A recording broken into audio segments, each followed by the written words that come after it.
पूज्याय राघवेन्द्राय सत्यधर्मरताय च। ಎಸಮ್ಮ ಇವಾಗ ಅನ್ನಮಲೈನಲ್ಲಿರ್ತಕ್ಕಂತಹ ಪವಾಡಗಳು ನಮಗೆ ತಿಳಿಸ್ಕೊಡಿ ಅನ್ನೋದಾದ್ರೆ ಇನ್ನು ಇವತ್ತು ಮಂಗಳವಾರ. ಹೌದು, ಮಂಗಳವಾರ ಅಂದ್ರೆ ಇವತ್ತು ದೇವಿಯ ವಾರವಾಗಿದ್ದು ದುರ್ಗಾ ಮಾತೆಯ ಒಂದು ಪವಾಡಗಳ ಬಗ್ಗೆ, ಮಹಿಮೆ ಬಗ್ಗೆ, ಯಾವ ರೀತಿಯಾಗಿ ಪೂಜೆ ಮಾಡಬೇಕು ದೇವಿ ಅನ್ನೋದನ್ನ ನಮಗೆ ತಿಳಿಸ್ಕೊಡಿ. ಹೌದು, ನೋಡಿ ಅಲ್ಲಿ ತಿರುವಣ್ಣಾಮಲೆಯಲ್ಲೂ ಸಹ ದುರ್ಗಾದೇವಿ ಟೆಂಪಲ್ ಇದೆ. ಅಲ್ಲಿ ಏನು ಅಂತ ಅಂದರೆ, ಒಂದು ತಾಯಿ ತನ್ನ ಖಡ್ಗದಿಂದ ಒಂದು ಭೂಮಿನ ಎರಡಾಗಿ ಸೀಳ್ಬಿಡ್ತಾಳೆ. ಸೀಳಿದ ತಕ್ಷಣ ಭೂಮಿ ಎರಡಾಗ್ಬಿಡುತ್ತೆ. ಹಾಗಿದ್ದ ಜಾಗದಲ್ಲೇ ಅದು ರಿವರ್ ಆಗಿಬಿಟ್ಟಿದೆ. ನೀರು ಓಡ್ತಾ ಇರೋಂಥ ಸೌಂಡ್ ಈಗೂ ಸಹ ಕೇಳಿಸ್ತಾ ಇದೆ. ಆ ದೇವಸ್ಥಾನ ಪಕ್ಕದಲ್ಲೇ ಇದೆ ಉಮಾಮಹೇಶ್ವರಿ. ಆ ಉಮಾಮಹೇಶ್ವರಿ ಖಂಡಿತ ಹೋಗಿ.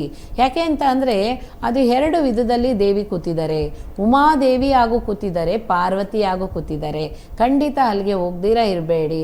ಆ ತಾಯಿನ ದುರ್ಗೆ ಹಾಗೂ ಸಹ ಪ್ರಾರ್ಥನೆ ಮಾಡ್ತಾರೆ. ನೋಡಿ, ಕನಕ ದುರ್ಗೆ ಅಮ್ಮನೂ ಇದ್ದಾರೆ. ಅದೇ ರೀತಿ ಬಾಂಬೆಯಲ್ಲಿ ಮುಂಬಾಂಬಿಕಾ ದೇವಿ ಹಾಗೂ ಇದ್ದಾರೆ. ಅದೇ ರೀತಿ ನಮ್ಮ ಕಟೀಲು ದುರ್ಗಾದೇವಿ ತಗೊಳ್ಳಿ, ಚಾಮುಂಡೇಶ್ವರಿ ದುರ್ಗಾದೇವಿ ತಗೊಳ್ಳಿ, ಹೀಗೆ ಹೇಳ್ತಾನೆ ಹೋಗ್ಬೋದು. ಹಾಗಾಗಿ ದುರ್ಗಾದೇವಿ ದೇವಸ್ಥಾನಕ್ಕೆ ಹೋಗೋರು ಯಾವ ಕಾರಣಕ್ಕೂ ಸರಿ ಉಪವಾಸ ಇಲ್ದಿರ ಹೋಗಬೇಡಿ. ಅದರಲ್ಲೂ ಸುಮಂಗಲಿ ಆಗಿರೋ ಅಂಥವ್ರು, ಹೆಣ್ಮಕ್ಳು ಆಗಿರೋ ಅಂಥವ್ರು, ಏಜ್ ಅಟೆಂಡ್ ಮಾಡಿದಂಥ ಹೆಣ್ಮಕ್ಳು ಉಪವಾಸನೇ ಹೋಗಬೇಕು, ಉಪವಾಸ ಇಲ್ದಿರ ಹೋಗಬಾರ್ದು. ಅದೇ ರೀತಿ ಏನಾದರೂ ಆರೋಗ್ಯ ತೊಂದರೆ ಇದೆ ನನಗೆ ಅಂತ ಅನ್ನೋರು ಉಪವಾಸ ತಗೋಬಾರ್ದು. ಸೀರೆ ಹಾಕ್ಕೊಂಡೇ ಹೋಗಬೇಕು ಖಂಡಿತ. ಚುಡಿಯೆಲ್ಲ ಹಾಕ್ಕೊಂಡು ಹೋಗಬೇಡಿ, ಡ್ರೆಸ್ಗಳನ್ನ ಹಾಕ್ಕೊಂಡು ಹೋಗಬೇಡಿ. ಯಾವ ಕಾರಣಕ್ಕೂ ಸ್ಯಾರಿ ಉಟ್ಕೊಂಡೇ ಹೋಗಬೇಕು, ಸೀರೆ ಜಾಕೆಟ್ ಹಾಕ್ಕೊಂಡೇ ಹೋಗಬೇಕು. ಯಾಕೆ ಅಂತ ಅಂದರೆ, ದುರ್ಗಾದೇವಿ ನಮ್ಮನ್ನು ನಾವು ಅಲಂಕಾರ ಮಾಡ್ಕೊಂಡಿದ್ವಿ ಅಂತ ಅಂದರೆ, ಆ ದುರ್ಗಾದೇವಿ ಹೇಳ್ತಾರಂತೆ, ಎಷ್ಟು ಚೆನ್ನಾಗಿದೆಯಾ ನೀನು, ನನಗಿಂತ ನೀನೇ ಚೆನ್ನಾಗಿದೆಯಾ ಅಂತ ನಮಗೆ ದೃಷ್ಟಿ ತೆಗಿತಾಳಂತ ತಾಯಿ. ಯಾಕೆ ಅಂತ ಅಂದರೆ, ಆ ತಾಯಿ ನಮಗೆ ದೃಷ್ಟಿ ತೆಗೆಯೋಂಥ ಟೈಮಲ್ಲಿ ನಮಗೇನೇನಿದೆಯೋ ಅಂಗಾಂಗದಲ್ಲಿ ತೊಂದರೆಗಳು ಎಲ್ಲನೂ ಸರಿಯಾಗುತ್ತಂತೆ. ಮುಖ್ಯವಾಗಿ ಈ ದೃಷ್ಟಿ ಕಣ್ಣವರು ಸ್ವಲ್ಪ ಹಿಂಗೆ ನೋಡಿದ್ರೇನು, ವಾರೆಗಣ್ಣಲ್ಲಿ ನೋಡಿದ್ರೇನು ಸರಿ ನಮಗೆ ದೃಷ್ಟಿ ಆಗ್ಬಿಡುತ್ತೆ. ಆ ಥರ ದೃಷ್ಟಿಗಳೆಲ್ಲ ಹೋಗುತ್ತಂತೆ. ಹಾಗಾಗಿ ಆ ತಾಯಿ ಹತ್ರ ಹೋಗಿ ಬರೋರಿಗೆ ಅಲಂಕಾರನೂ ಸರಿ, ಆ ಕಳೆಯೂ ಸರಿ, ಎಲ್ಲ ಬಂದ್ಬಿಡುತ್ತಂತೆ. ಹಾಗಾಗಿ ತಾಯಿ ಹತ್ರ ಹೋಗಿ ದೀಪನ ಹಚ್ಚಿ ಏನು ಬೇಕೋ ಅದನ್ನು ಪ್ರಾರ್ಥನೆ ಮಾಡಿ. ಮುಖ್ಯವಾಗಿ ಶುಭ ಕಾರ್ಯ ನಡಿಬೇಕು ಅಂತ ಅಂದರೆ ಖಂಡಿತ ನಂದಾದೀಪನೂ ಹಚ್ಬೋದು ಅಥವಾ ನಿಂಬೆಹಣ್ಣಲ್ಲೂ ಹಚ್ಬೋದು. ಆರೋಗ್ಯನೇ ಸರಿ ಇಲ್ಲ ಅನ್ನೋರು ಖಂಡಿತವಾಗಿ ನಿಂಬೆಹಣ್ಣಿನಲ್ಲೇ ದೀಪ ಹಚ್ಚಬೇಕು.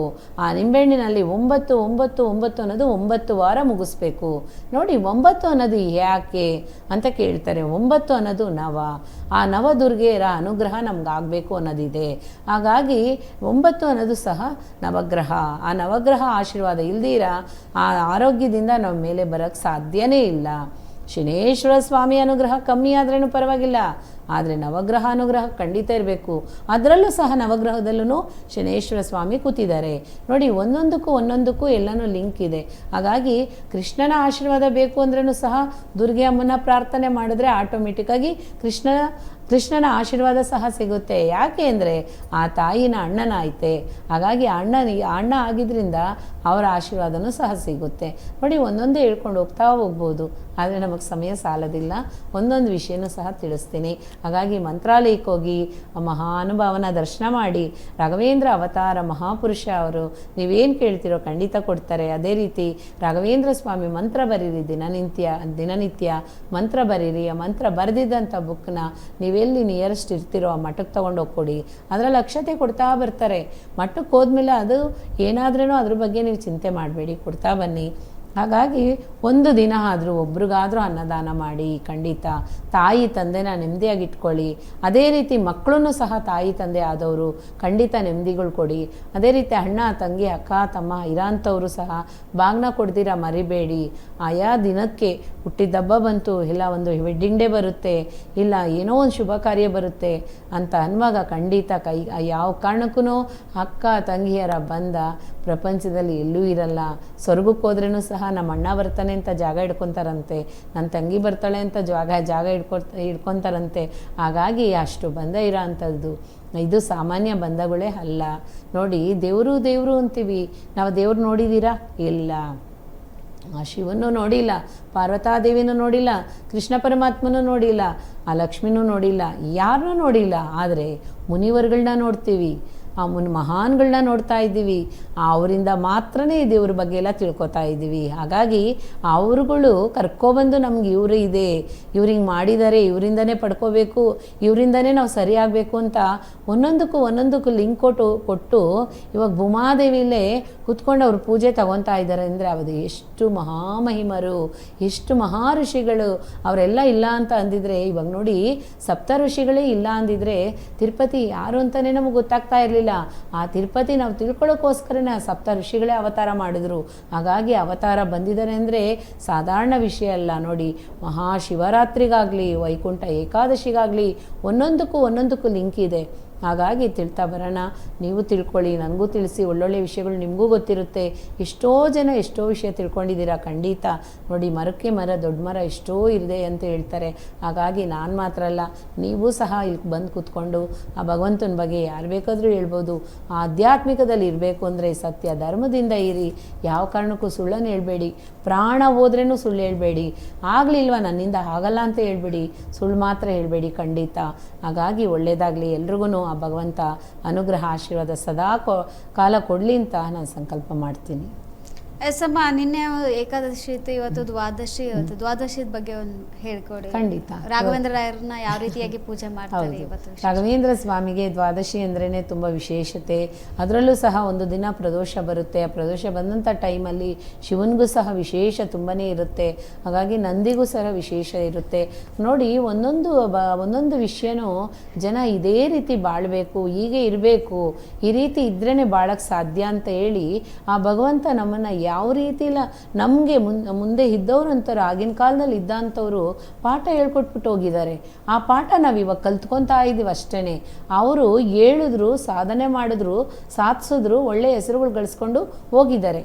ನಾವೀಗ ಅದನ್ನು ಸಾಧನೆ ಮಾಡ್ತಾ ಇಲ್ಲ. ಅಟ್ಲೀಸ್ಟು ಸ್ವಲ್ಪ ಆದರೂ ತಿಳ್ಕೋಬೇಕು ಅಂತ ನಾನು ಹೇಳ್ತಾ ಇದ್ದೀನಿ ಅಷ್ಟೇ. ಆ ಸಾಧನೆ ಮಾಡೋಕ್ಕಾಗಲಿ. ನೋಡಿ, ಆಧ್ಯಾತ್ಮಿಕ ಅವಾಗಲೇ ನಾನು ಹೇಳಿದೆ, ಸಾಗರ ಸಾಗರ ಸಾಗರ.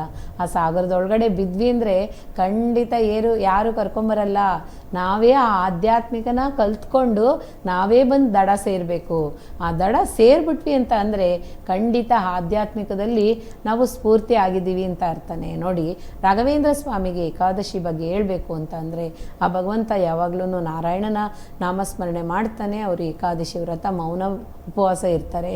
ಶ್ರೀರಾಮಚಂದ್ರ ಮೂರ್ತಿನ ಪರಮ ಭಕ್ತರು ರಾಯರು. ಹಾಗಾಗಿ ರಾಯ ರಾಮ ಇಬ್ಬರೂ ಸೇರಿ ಬೇಕಾದನ್ನು ಕೊಡ್ತಾರೆ.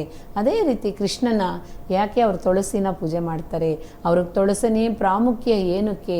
ದ್ವಾದಶಿ ದಿವಸ ದಿನನಿತ್ಯನೂ ಅವರಿಗೆ ಲಕ್ಷ ಅರ್ಚನೆ ಆಗುತ್ತೆ ತುಳಸಿಯಿಂದ. ಅದೇ ರೀತಿ ಒಂದು 8:30ಯಿಂದ 9 ಗಂಟೆ ಒಳಗಡೆ ದ್ವಾದಶಿ ದಿವಸ ಅಭಿಷೇಕ ಸಹ ಆಗುತ್ತೆ. ಒಂದೊಂದು ದಿವಸ ಫಂಕ್ಷನ್ ಬರೋ ಅಂಥ ಟೈಮಲ್ಲಿ ಖಂಡಿತ ಸ್ವಲ್ಪ ಮುಂದೆಯಿಂದ ಆಗ್ಬೋದು, ಹೇಳೋಕ್ಕಾಗಲ್ಲ. ಯಾಕೆಂದರೆ ಈಗ ಹೋಗ್ತಾ ಇರೋದು ತುಂಬಾ ಚಿಕ್ಕ ತಿರುಪ್ತಿ ಆಗಿಬಿಟ್ಟಿದೆ. ನೋಡಿ, ಇನ್ನೂ ಹೇಳ್ತೀನಿ, ದೊಡ್ಡ ತಿರುಪ್ತಿಗೆ ಈಕ್ವಲ್ ಮಂತ್ರಾಲಯ ಬಂದ್ಬಿಡುತ್ತೆ. ಯಾಕೆಂದರೆ ಆ ತಿಮ್ಮಪ್ಪನಿಂದ ಬಂದಿದ್ದಾನೆ ರಾಘಪ್ಪ ಅವರು. ಹಾಗಾಗಿ ಎರಡೂ ಜಾಗನೂ ಒಂದೇ ಈಕ್ವಲ್ ಆಗಿಬಿಡುತ್ತೆ. ಗುರು ಶಿಷ್ಯ ನೋಡಿ, ಗುರು ಶಿಷ್ಯ ಅಂತ ಹೇಳಿದ್ರೆ ಅವರು ಗುರು, ಇವರು ಶಿಷ್ಯ. ಅವ್ರು ಹೇಳಿದ್ದನ್ನೇ ಪಾಲನೆ ಮಾಡೋ ಅಂಥ ಮಹಾನುಭಾವ.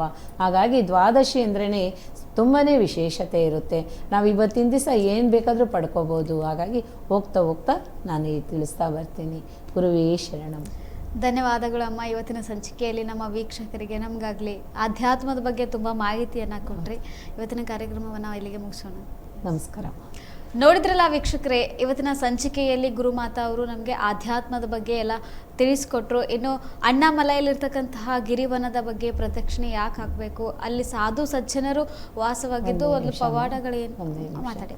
ನಮ್ಮ ನಾಡಲ್ಲಿ ನಮ್ಮ ನಾಡು ಕರ್ನಾಟಕ ನಾಡಲ್ಲಿ ತಮಿಳ್ನಾಡು ಮಕ್ಕಳು ತುಂಬ ಜನನೇ ಬಾಳ್ತಾ ಇದ್ದಾರೆ. ಇಲ್ಲಿ ಬೆಂಗಳೂರಲ್ಲಿ ಬೇಕಾದಷ್ಟು ಜನ ನಾನಾ ಕರ್ನಾಟಕ ಮೂಲೆಯಲ್ಲೂ ಇದ್ದಾರೆ. ಇವತ್ತು ಅವ್ರಿಗೆ ತಮಿಳ್ ನ್ಯೂ ಇಯರ್, ಅವ್ರುಗಳಿಗೋಸ್ಕರ ಒಂದು ಅವ್ರಿಗೆ ಶುಭ ಕೋರ್ತೀನಿ ಖಂಡಿತ. ತಮಿಳ್ ಪುತ್ತಾಂಡು ನಲ್ವಾಳ್ತುಗಳು. ಎಲ್ಲರೂ ಖುಷಿಯಿಂದ ಇರಿ. ಏನು ಹೇಳೋದು, ನಮ್ಮ ಬಾಂಧವ್ಯ ಯಾವಾಗಲೂ ಇದೇ ರೀತಿ ಇರಲಿ. ಅದೇ ರೀತಿ ಒಳ್ಳೊಳ್ಳೆದನ್ನು ಮಾಡಿ, ಒಳ್ಳೊಳ್ಳೆದನ್ನು ಮಾತಾಡಿ. ಇವತ್ತಿನ ದಿವಸ ಹೊಸ ವರ್ಷ ಆಗಿದೆ, ತಮಿಳ್ನಾಡಿನ ಹೊಸ ವರ್ಷ ಇವತ್ತು. Happy new year Tamil. ಎಲ್ಲರಿಗೂ ಒಳ್ಳೆಯದಾಗಲಿ. ಈ ಮೂಲಕ ನೋಡ್ತಿರ್ತಾರೆ, ಎಲ್ಲರೂ ನಿಮ್ಗೆ ವಿಶ್ ಮಾಡ್ತಿರ್ತಾರೆ. ಧನ್ಯವಾದಗಳಮ್ಮ. ಎಸ್ ನೋಡಿದ್ರಲ್ಲ ವೀಕ್ಷಕರೇ, ಇವತ್ತಿನ ಸಂಚಿಕೆಯಲ್ಲಿ ಆಧ್ಯಾತ್ಮದ ಬಗ್ಗೆ ನಮಗೆ ಗುರುಮಾತಾ ಅವರು ತಿಳಿಸ್ಕೊಟ್ರು. ಅಣ್ಣಾಮಲೈಯಲ್ಲಿರ್ತಕ್ಕಂತಹ ಗಿರಿವನದ ಬಗ್ಗೆ, ಅಲ್ಲಿ ನೆಲೆಸಿರ್ತಕ್ಕಂತಹ ಸಾಧು ಸಜ್ಜನರ ಬಗ್ಗೆ, ಪವಾಡಗಳ ಬಗ್ಗೆ ತಿಳಿಸ್ಕೊಟ್ರು. ಇನ್ನು ಏಕಾದಶಿ ನಿನ್ನೆ ಇತ್ತು, ಇವತ್ತು ದ್ವಾದಶಿ, ಯಾವ ರೀತಿಯಾಗಿ ರಾಯರನ್ನ ಪೂಜೆ ಮಾಡ್ತಾರೆ ಇದೆಲ್ಲದರ ಬಗ್ಗೆ ತಿಳಿಸ್ಕೊಟ್ರು. ಇನ್ನು ನಾಳಿನ ಸಂಚಿಕೆಯಲ್ಲಿ ಇನ್ನೂ ಆಧ್ಯಾತ್ಮಿಕದ ಬಗ್ಗೆ ತಿಳಿದುಕೊಳ್ಳೋಣ ಅಂತ ಹೇಳ್ತಾ ಇವತ್ತಿನ ಕಾರ್ಯಕ್ರಮವನ್ನ ಇಲ್ಲಿಗೆ ಮುಗಿಸೋಣ. ನೀವು ನೋಡ್ತಾ ಇದ್ದೀರಾ ಸ್ಪೀಡ್ ನ್ಯೂಸ್ ಕನ್ನಡ, ಸುದ್ದಿ ನಿಮ್ಮದು, ವೇಗ ನಮ್ಮದು. पूज्याय राघवेन्द्राय सत्यधर्मरताय च